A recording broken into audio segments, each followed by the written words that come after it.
इस वीडियो के माध्यम से आप सभी बीच हम बात करेंगे आदित्य ओझा एंड चांदनी सिंह का आप लोग जब बहुत बेहतरीन शानदार मूवी ट्रेलर के बारे में जो कि रिलीज किया गया है। सारी इन्फॉर्मेशन बात करेंगे किस चैनल के माध्यम से कौन सा मूवी है, कैसे आप लोग देख सकेंगे इस मूवी का ट्रेलर।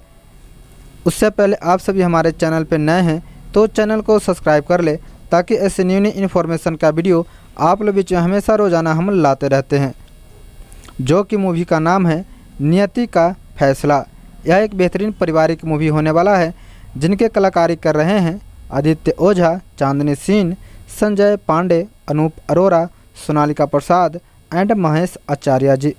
और भी कलाकार काम करते इस मूवी में एक से एक कलाकार नज़र आएंगे जिनके राइटिंग किए हैं कृष्णा झा जी, लारिस दिए हैं राजेश मिश्रा एंड छोटू यादव जी। म्यूजिक से सजा हैं साहिल खान जी। प्रोड्यूस कर रहे हैं इस मूवी को शिवम अग्रवाल जी। डायरेक्ट कर रहे हैं धीरू यादव जी। आप सब जाकर इस मूवी का ट्रेलर का आनंद ले सकते हैं जो कि रिलीज किया गया है। यूट्यूब पर आप लोग जाकर सर्च मार सकते हैं नियति का फैसला। और आदित्य ओझा, चांदनी सिंह का बेहतरीन अंदाज के साथ में संजय पांडे के अलग अंदाज में आप लोग बीच में इस मूवी में नज़र आएंगे। जाकर ट्रेलर देख सकते हैं, आपको पता लग जाएगा। और बहुत जल्द इस फुल मूवी को भी रिलीज किया जाएगा। उनका इन्फॉर्मेशन रिलीज से पहले आप लोग बीच में हम शेयर कर देंगे। फिलहाल में जाकर ट्रेलर का आनंद ले सकते हैं।